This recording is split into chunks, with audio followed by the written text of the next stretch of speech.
Trade is an ancient industry, right? You can go back to the days of Christopher Columbus or the Silk Road, and really what was happening then? Over the last few hundreds of years, things have operated very similarly. Before we get started with the show, here's a quick word from our sponsor, Global Training Center. As trade compliance professionals, you want to make sure that your procedures and documentation are completed as correctly as possible to avoid any delays and possible fines. We provide a range of trade compliance courses that will fit your needs.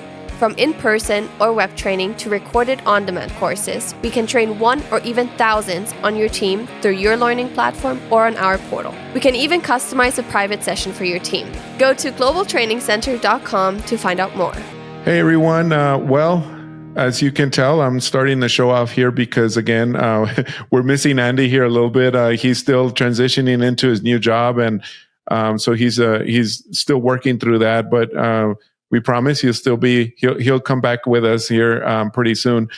We already had some recordings scheduled, and I thought, okay, well, maybe I'll tap into our well of of previous hosts that we've had, and so I went ahead and asked our subject matter expert for Global Training Center, who you all know as Renee Cuccarelli, or as how does Andy say that? Renee Cuccarelli or something like that.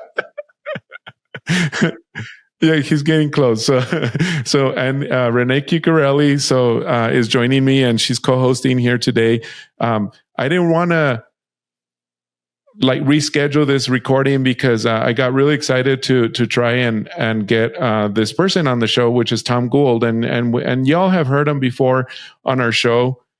He's been on maybe a couple of times, and then we probably caught up with him a time or two at a conference, but I didn't want to skip this opportunity for several reasons.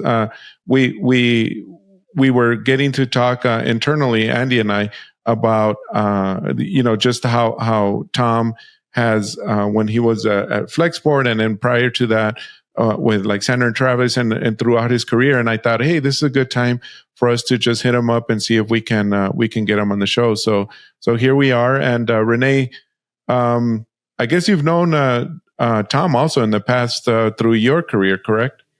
Yeah, I met him at one of my previous jobs, Teledyne. He trained us on ACE, and it was awesome training. I always considered Tom like the ACE master.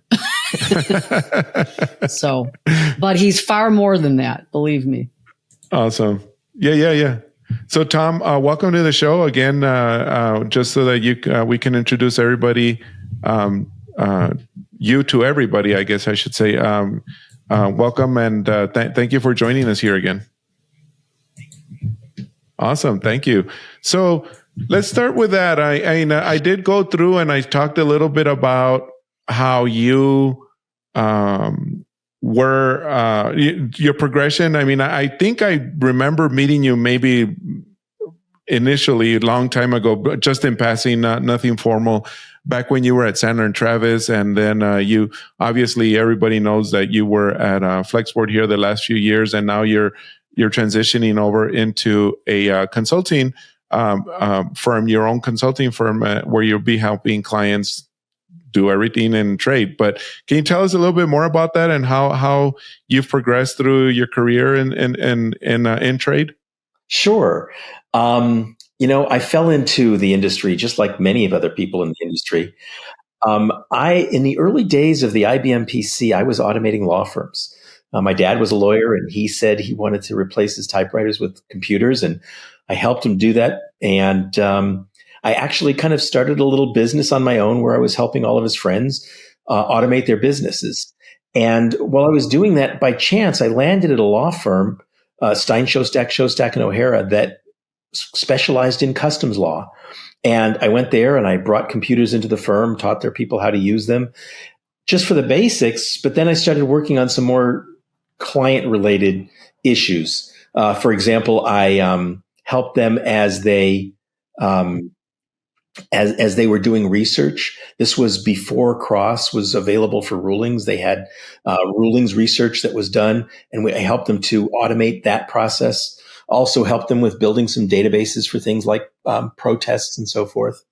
And I spent some time there. After I left that law firm, I went to work at a software company that did customs compliance software. Company's no longer around. They were sold to another company. But I spent a little bit of time there kind of as their subject matter expert, helping them with understanding the compliance aspect of the data that they were collecting for clients. Spent a little bit of time at one of the large Big Four consulting firms, again, in their trade and customs practice. And then I really decided that I wanted to go out on my own. And I decided to go out on my own because working at the law firm, working at the software company and the consulting firm, what I realized was that there were not a lot of people out there that were providing advice to companies on how to save on duties, but at the same time, how to not get in trouble. So this was in the early days of NAFTA and some of the other free trade agreements, where companies were trying to take advantage of the free trade agreements, but they just didn't have an understanding of the intricacies of how a product qualifies for a free trade agreement. While I was doing that, I also learned a lot about classification and understood the importance of classification, not just for classifying products, but also classification under free trade agreements and for PGAs and other purposes. So I helped a lot of companies with that. And one of the themes that you'll see throughout my entire career is data, right? I was always enamored by the data that was available, the data that was used by traders. And I always saw the value of the data. And so a lot of what I was doing was helping companies with understanding the opportunities that were available for them and the risks that were out there that they needed to know about by looking at the data. While I was on my own, I also got involved with customs on an advisory committee, the Trade Support Network. And that's where I learned a lot about ACE. And I know, Renee, we talked about some of the training that I've done on ACE. And so while I was consulting, I was helping a lot of companies with their ACE data and getting their ACE data and analyzing their ACE data. And so then I started helping on the other side as well. Mainly it was somewhat because of clients wanted to get access to more data. So I got involved on the Trade Support Network. I was involved in the Trade Support Network for many years. I'm actually still involved. And while I was at the Trade Support Network, that's where I met Lee Sandler. And Lee invited me to dinner one time, I remember, and asked me to join the firm. And I was like, you know that I'm not a lawyer. And he said, yeah, we have non-lawyers working at the firm. Anyways, it took them a while to convince me, but after a few years, they finally convinced me to join the firm. And I was really doing the same thing, whether I was on my own or whether I was at Sandler Travis. And I really decided to join the firm at Sandler Travis because I was working with larger companies. I had more companies. I actually had more business that I could handle. So I needed support. And that was the easy way for me to do that, was by joining the firm. While I was at Sandler Travis, before I was at Sandler Travis, I had actually worked with Ryan Peterson, the founder of Flexport, when he was originally starting his company. But while I was at Sandler Travis, Flexport hired Sandler Travis to do a mock broker audit. And so I had an opportunity to do that audit and to learn about the business and really learn the business model and what they were doing. And I really liked that. So I decided to go to Flexport. I started up their trade advisory practice, worked in their operations team, oversaw their compliance team. And while I was there, I was also appointed to the Customs Commercial Operations Advisory Committee, or COAC, by Secretaries Mayorkas and Yellen. And I currently serve on the COAC and am helping to provide insight and guidance to customs on commercial operations.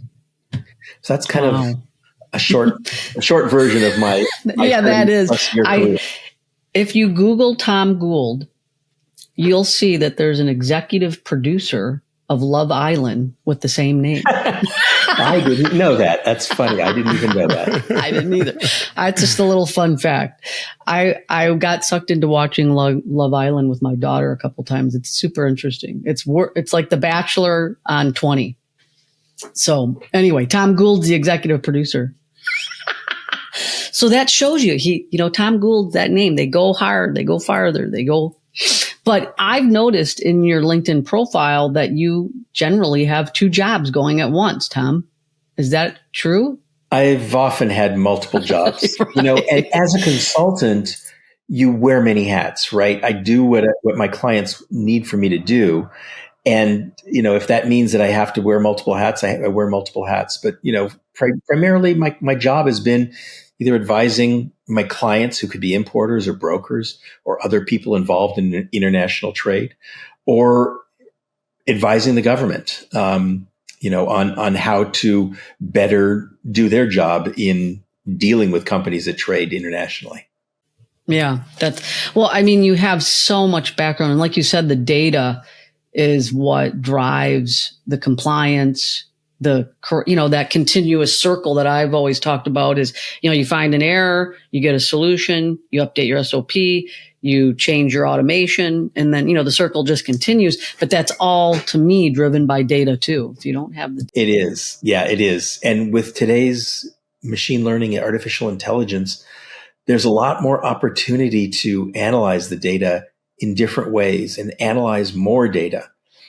As a human, we can only look at so much data and make decisions based on what we see. But if we can leverage the power of these computers, we can be looking at a lot more data and making bigger, better decisions for our clients or for the companies that we work with.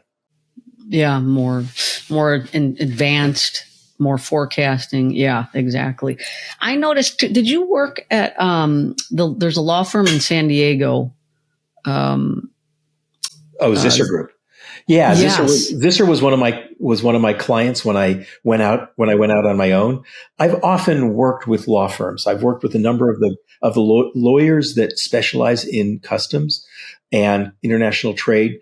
Many of them have come to me as either as backup, meaning they had more work and they needed somebody else to help them out with, but also as because I had different insight than they did. For example, when you talk to customs lawyers, most of them don't have the knowledge of like the day-to-day operation of a brokerage. And so what does it mean when we're filing a specific type of an entry, and how is the data structured when that information is transmitted to customs? So I've often had customs lawyers come to me and ask questions regarding this very detailed specifics of operating as a customs broker. That's great. So if I were coming to you for consulting, or I wanted to know what we know, data is one of your expert areas, and I don't want to put you on the spot, but what are your top 3 expert areas for our listeners that, hey, I know I can help people? So I would say one of the areas that I've specialized in and have been known for over the years is retail products. So wearing apparel, footwear, textiles. The duty rates are very high and the rules are very complex. So companies have often sought out my advice when looking at the complex aspects of global trade. So retail is one area that I would say of the top 3 areas. The other area that's an area that I often get questions on is some of the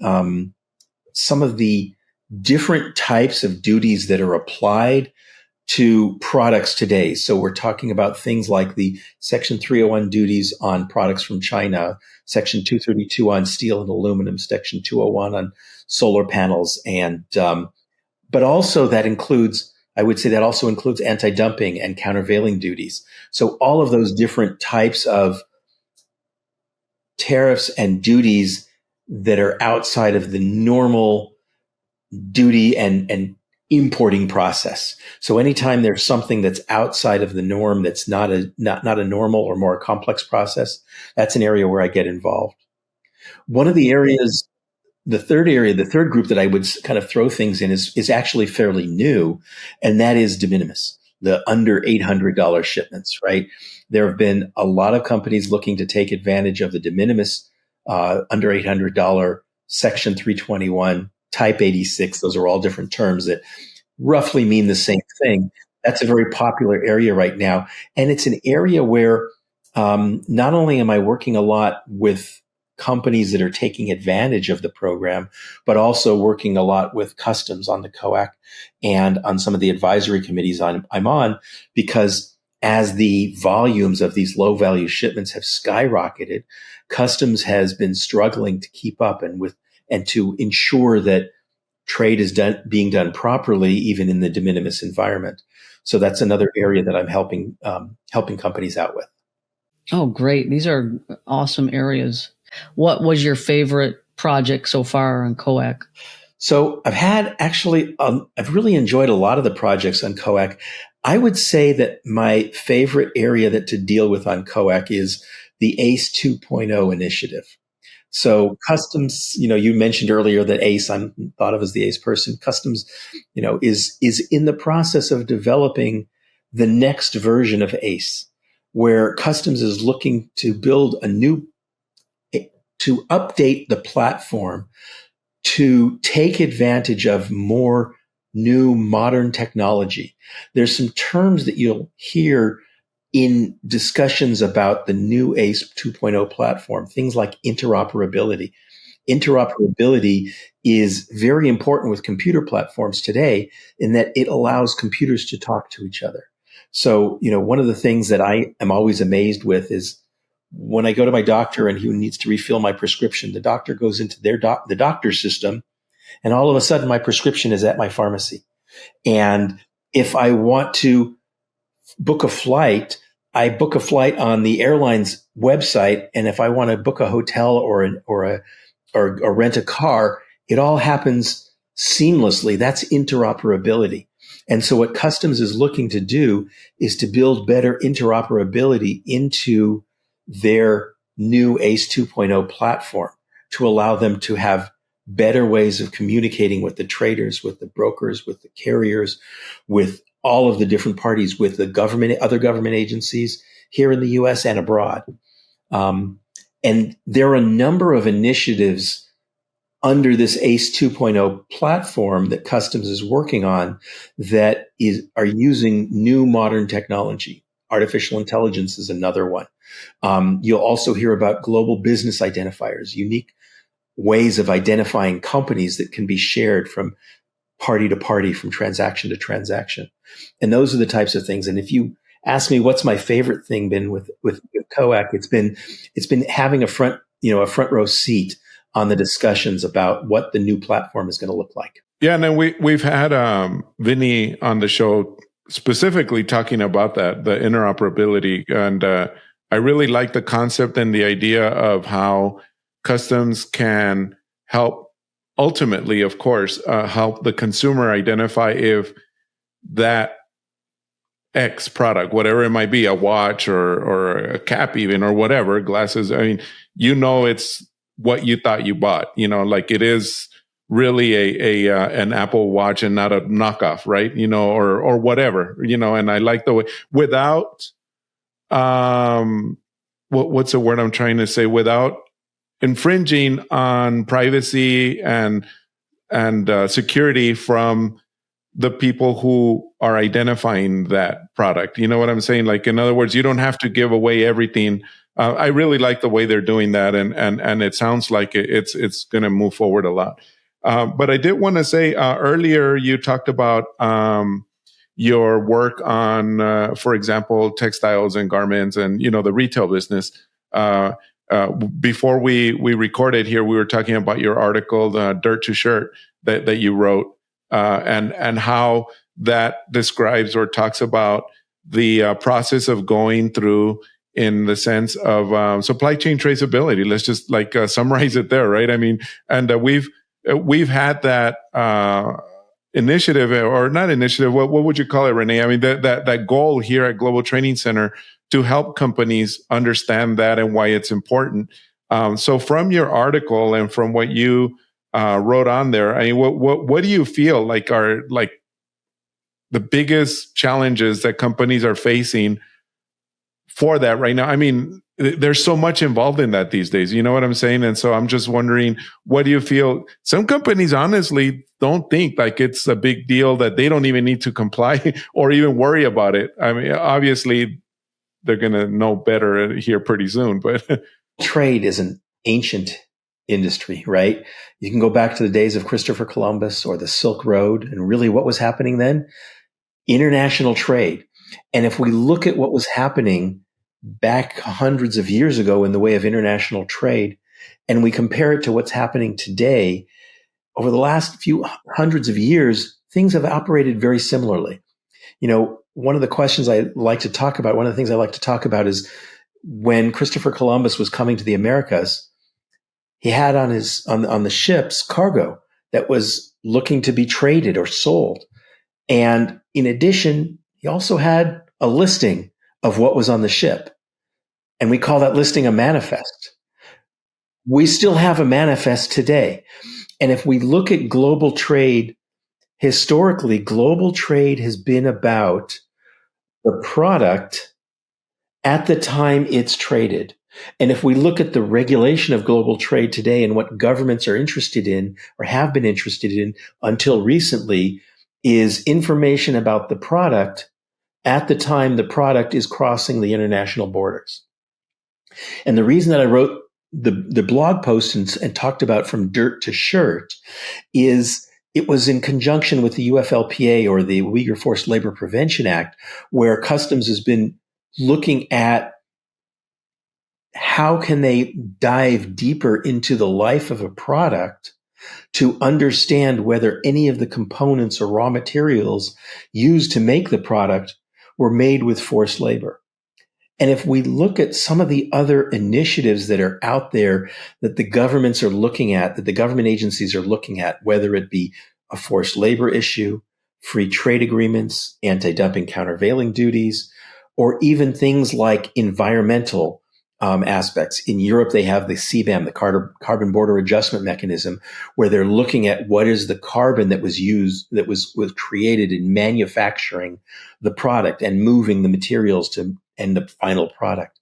And all of these things have one thing in common, and that is following the data related to making the product from the time the product is a raw material pulled out of the ground from dirt all the way through its life cycle to where the product is exported out of one country, imported into another country.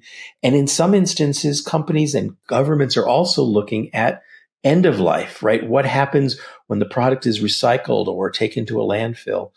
And what we're going through these, in current times is, in my mind, somewhat of a paradigm shift from the traditional trading of a product and understanding the product at the time that the product is moving across international boundaries to really having a need to understand a lot more in-depth information or data about the product, as from when it starts out as an idea to when the raw materials are gathered and pulled together to make the product.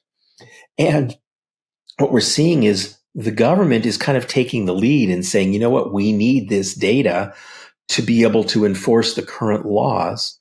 But what companies are realizing is that by gathering this data and pulling this data together to be able to satisfy the government requirements, they're realizing that there's a lot more value in the data that they can take themselves, and are sometimes looking to see how they can take advantage of that information that they're getting because a government agency is asking for it. But now that they have it, they're looking to see, are there other values that they can get at? I think the trade is somewhat overwhelmed, though, Tom, with these new regulations. I mean, the people that I've talked to in the committees that I've been on, it's overwhelming to, if you're not in the retail industry, that has not been your breath. That's not what you've done. You buy your product from company A. We don't know where company A sourced the raw materials, in general. And so that I think it tends to be an overwhelming concept while they're working through it, and especially the high risk sectors, we know those tomatoes and cotton and apparel and polysilicon, those groups are really being under pressure, to know this. They absolutely are. And, part of the problem is, in many ways, business was easier, right? If you wanted to make a product, it was easy to source it in one country. You could go to China and they'll make it for you. Well, companies are now looking to diversify their sourcing. They no longer want to have all their products made in one country.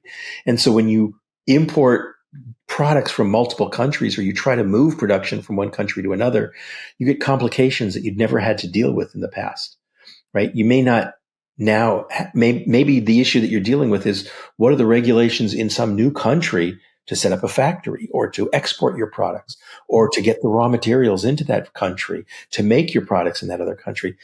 And then compound that with things like, let's say the country that you're looking at is Mexico, and we have a free trade agreement between the US and Mexico and Canada.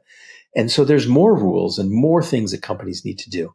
So you're absolutely right. Trade has become much more complex, and it's become more complex for both government regulatory reasons, but also for business reasons, that companies want to save money and they want to not have surprises in their product.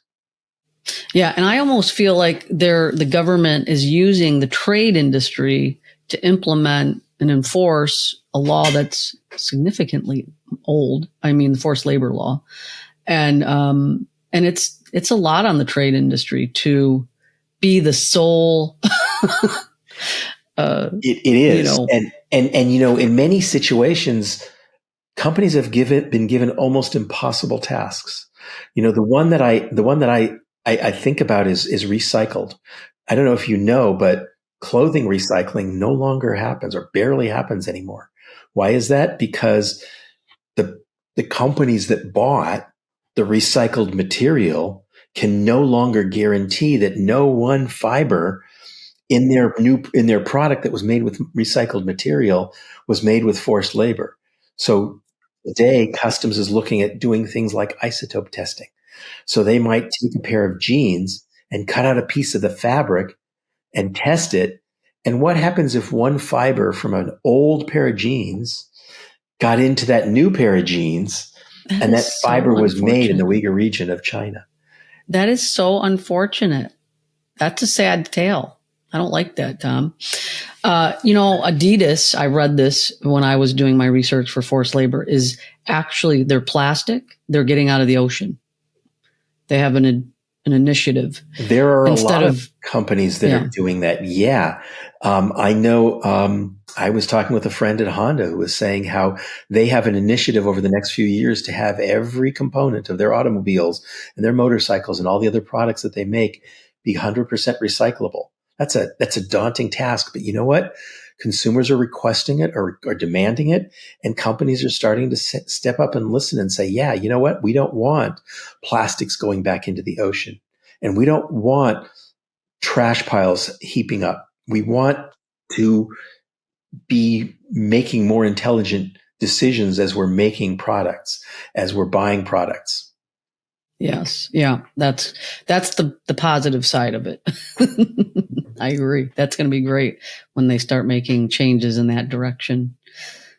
So, you have an amazing career, Tom. I mean, I have had the pleasure of working with you, like we said in the beginning. And then I just have, been able to read things about you, and the fact, I mean, you're a literal pioneer in trade. So thank you very much. The industry has been very good to me. The companies have been very good to me, and me and my family, and I enjoy it. I really do. I love the people.